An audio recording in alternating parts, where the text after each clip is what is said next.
Ngayon lang ulit ako nakapaglinis dito sa garden. Siguro mga about 2 weeks na. And mga dumi naman dito, ganyan-ganyan lang. Mga dahon. And nakapatay yung ilaw ngayon kasi nga magbabasa ako. So, nandito yung aking fig tree na nasa living room kasi aalis kami hanggang Friday. And ang tawag dito, ilalabas ko na lang muna siya. Kakapasok ko lang niya, actually 2 days ko siyang pinaulanan dito. Pag umuulan nilalabas ko. Pero pagka alam kong basa na siya, tas mga 2 days ulit i-stock ko lang dyan para mahanginan, tsaka ako ipapasok. Syempre, nabiwian na ni Sedi yan. Kaya nilinis ko din yung pot. Tapos, ayan ang aking gamit pang linis. May Solrox ako. Kasi yung wiwi ni Sedi, dito kasi, pagka yung wiwi ni Sedi, kahit saan, talagang kahit minsan, doon naman siya lagi nagwiwiwi. Pero I mean, kailangan may Solrox. Kasi pagka nabasa, parang feeling ko lalo siyang bumabaho or uulan. Pero pag maaraw lang, walang kaso, hindi siya maano. Hindi na kasi namin araw-araw winawash tong grass. Kasi sa dulo naman umiihi si Sedi. Unlike before na umiihi siya doon. So, yon. And, maganda na rin para sa maintenance niya na hindi siya laging basa. Although, syempre, pag tag-ulan, na tayo magagawa. And, ayan, kalahati pala ng grass yung aking nalilinis. So, baka by next week or next week, mag-change na ako dito ng grass. Kasi, yan naman na yung arrangement talaga. Kung may i-add na lang ako, sisingit-singitan na ako ng plants, ganyan. And, ang naisip ko, sabi nga ng husband ko nung nalaman niya magpapalit ako ng grass. Ha, magpapalit ka na, mapapagod ka na naman. Sabi, kala niya kasi, dati kasi di ba pag magpapalit ng grass, buong yan pati dyan. So, inisip niya, alisin ko yan. Sabi ko, hindi. Ang gagawin ko this time, para wala na ring cut tulad niyan, pa ganun na, pa diretso. So, ikakat ko na lang yung grass dun sa kung saan mag-e-end. Ganon. Tapos yun nandun sa may part na yun, bahala na sila dun, okay na yun. Total, papatungan lang din naman. Tsaka parang hindi nakakapagod ang sira pag bumaba. Kapag may dahon, hindi na rin kami nagwawalis dito. Dati kasi, yung mga una-una, walis ting-ting. Yung mga ganyan, pinapawalisan ko yan. Parang feeling ko mabilis makakalbo yung grass. Kaya po ganyan hanggang ngayon. 2 years na tong grass na to, ganito pa rin kaganda. Kasi, either pagka malalaki pinupulot, mga ganyan, pinupulot kaya minsan, mga ano kasi yan mga leaves ng trigona. At saka, mga fern. Pagka kunwari papaulanan ko dito sa side na to yung fern, syempre nalalaglag yung mga leaves. Ayan, sa mga trigona yan. Yan. So, ginaganyan ko na lang hanggat maaari para hindi sasama. Kasi merong sasama na grass Yun. So, sayang naman. Kaya maganda pa rin siya tingnan hanggang ngayon. So, malinis na. Finally. And, ayan mga bago kong plants to na columnar. Akala ko malalagay ko sa loob ng bahay. Kasi akala ko, pak, gano'n na lang hindi nag-match. So, ito nga actually binibenta ko. Pero nilagay ko na lang muna dyan kasi wala talaga akong time. Ayoko magkalkal masyado. And then, ayan, wala pa rin naman na bago. Yung dati pa din na vlog ko. Bali, siningit ko lang isang yuka doon na naka-black pot. Yan yung nasa loob dati sa dining. And kung saan na napunta. Ang tagal niyang nakalagay dito sa pinto. Pero dyan ko muna siya siningit kasi dyan yung may space. Yan ang aking fern. Ito na nag-iisa. Yung isa kong variegated na fern, nandun din sa likod. Ito naman dito. So, siya na lang yung talagang inaalagaan ko. And minake sure ko na madiligan siya ngayon. Ilang days din yan dito sa side na to. Dito kasi pinaulanan ko. And then, eto, si Maidenhair. Nag-miracle grow din ako ngayon. Ang mini-miracle grow ko nila ngayon ay Maidenhair, Crystal Hope, at mga fig tree na to. Tsaka yung nasa terrace namin. Konti lang ang lights ko ngayon kasi nga nagbasa. So, mahirap na. Actually, andun lahat yung iba na ipon doon. Ayoko na kasi maggalaw. Then, may dalawa dito. Yan, na white. So, pang-accent sila. Pero, meron pa yan dapat mga nakatapat dito. Hindi ko na nabuksan. Dalawa kasi yung extension ng lights So, yan. Yan na naman. Na-achieve ko naman ang pagiging minimalist. Di ba, be? Di ba ka na bye-bye? Sabi ko nga, wag Sabi ko nga, di ka susunod Namimiss mo na si Mame, ha?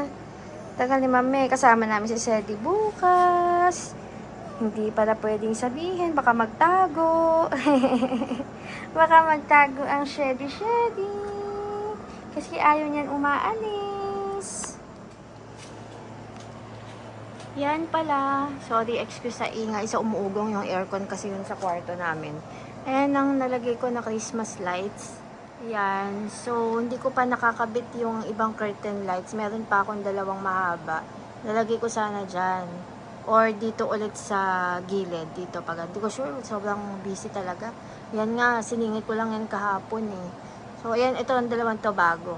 Ito mga curtain lights ko feeling ko malapit ng mamaalam. Medyo nag-iba na yung kulay nila. Hindi naman ganyan dati. Although, yellow, warm white, pero iba eh. Tapos ayun yung aking fig tree mamaya pag akit ko, bago matulog. Anuhan ko na siya. May Miracle Grow ko na. May tinimpla na akong Miracle Grow. So, yan ang ganap sa balcony.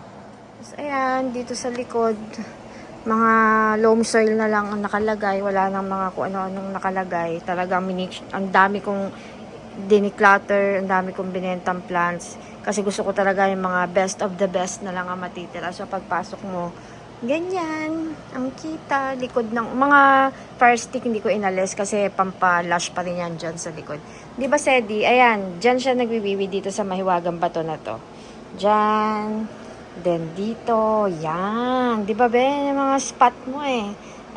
Pinapaakit siya na ako. Sabi niya, kalak ba matutulog ka na? Naisip mo. Kasi ngayon lang talaga ako nakalabas dito. Di ba, be? Lalabas lang ako pagka mag-gcash sa Shopee. Pagkukuha ng Shopee. So, yan. Dito, parang may kulang. Hindi ko sure. Actually, dapat nga mag-order ako ng Acapulco chair. Naisip ko, sino naman ang uupo? Wala namang uupo. Yan. Dito sa side na to, medyo hindi ko sure. Pero winight ko na, pininturahan namin ng white yan dyan eh. Ayaw kasi ni husband ng walang halaman dito. Gusto niya may nakaharang. Dapat ang gagawin ko talaga, wala na yan dyan. Nandito na pati fern. Total, bare months naman. Talagang walang araw. Ang araw dito pag umaga hanggang dito lang. Dyan lang. Tapos hindi pa siya yung mainit na mainit. So mga hanggang Feb siguro yun. Early Feb. Nisi ko, dito dapat maglalagyan ako ng, dito yung chair. Tapos dito yung, basta parang ganun, parang setup dati. Kaso ayaw niya kasi kitang-kita daw kami sa loob. May takip naman yung gate. Ayun, basta feeling niya makikita. So, yan ang gustong-gusto niya nandyan. Good morning! Good morning, Shady! Good morning po! Tingin ka naman dito, be! Tingin ka naman dito! Wow, ang pogi! Hello, good morning. So, ayan, kakatapos na namin mag-coffee and na-prepare ko naman na yung karamihan ng gamit namin na dadalhin later. And, ano ba? Inaantay ko na lang yung cake ni Rafa na pinapick up ko. Ang babem. Ang gigigil ako sa shady-shady niyan. Ito na pala yung sinabi ko last vlog na in-order ko na maliit na table. Actually, merong something sa ilalim kasi kinulang yung pampataas ko. Medyo kulang pala siya ng taas. Kaya ayan meron parang filler dun sa ilalim. Kasi, kaya rin siya bumababa. Kasi mabigat yung boulder na yun, yung big stone. So, pinatungan ko lang sa ilalim para mabalance. Pero, pag nakapunta ulit kami ng DIY store, ayan, malalagyan ko na siya. So, medyo continuous. At tinakpan ko ng buo yung door. Wala na siyang door. Kasi magulo tingnan. May butas kasi siya para ganon. Anyway, actually, mas maganda siya sa actual. Kasi dito sa video, parang ang tingnan. Kita lahat ng something, ng chismis. Ito naman, yung big pot na cement ay binalutan ko muna ng wallpaper. Kasi I want to check kung, tawag dito, kung click ba na ginawa kong black lahat. Kasi, kaka-paint ko lang yan ng white. May paint naman ako ng black. Kung iba-black ko na siya agad, baka mamaya hindi mag-work. Sayang. Kaya ayun, tignan niya sa part na may white pa. Dito nga sa part na to, may white pa rin yan eh. Tsaka medyo kulubot pa yung pagkakalagay. Kasi talagang tinesting ko lang kung click. And, ayan ang mga plants. Yan. Tapos, naglagay ako dito ng mirror. Kasi, kapag ang plants dito ay hindi matangkad, meron dito yung pinagdrillan ng, yan yung pinagsasabitan ng mirror. Kitang-kita yung hook dyan or yung butas. Kaya, nilagay ko yan na mirror para, wala lang, para matakpan lang. And then, parang ang nangyari, umextend sila dito Kaya mas nag-open dito. Kaya parang ang ginawa ko, para humaba yung dito. Siguro mga next year, pagka nagsawa na talaga ako dito, baka magpa-custom made na lang ako ng bagong console na mahaba talaga. Ganon. Maigsi kasi ito, hagdan na to eh. So, masikip na siya tingnan. Tapos, wala na yung electric fan dyan. Yun yung electric fan na nilagay ko doon. Ito na yung electric fan ko sa working table. Ito na yung nilagay ko dito. Ayaw kasi ni husband tsaka ni Rafa to kasi mainit daw, mahina. Ano yung pabebe lang naman yung hangin. Ano yun, be? Bakit na naman? Ano na kinain mo? Mahina kasi yung hangin nito, di ba? Than the usual na may LC na ganon. Pero since December na, hindi naman maaraw ngayon. So, ayan, carry na yan. So, ayan po guys, ang ating pahabol na vlog for the end of this month. Humabol pa ako. And, yan, si Sedi kasama namin ni Mami. Anyway, pupunta kami ng Pampanga. May resort doon na nakita ko. Try kong i-vlog kasi birthday namin ni Rafa. Tomorrow si Rafa. Tapos, ako ay sa Sunday. Ayan, so, gano'n naman pag Mami na, di ba, nakikisabay na lang tayo sa celebration ng mga anak.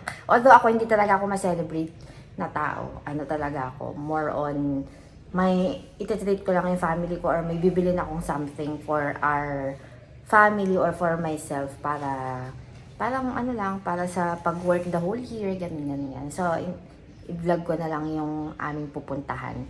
And, ano ba, yun lang. Thank you so much. And, ayan ang mga ganap-ganap lately. Ayan, thank you so much and bye-bye. Sedi, bye-bye na. Bye-bye.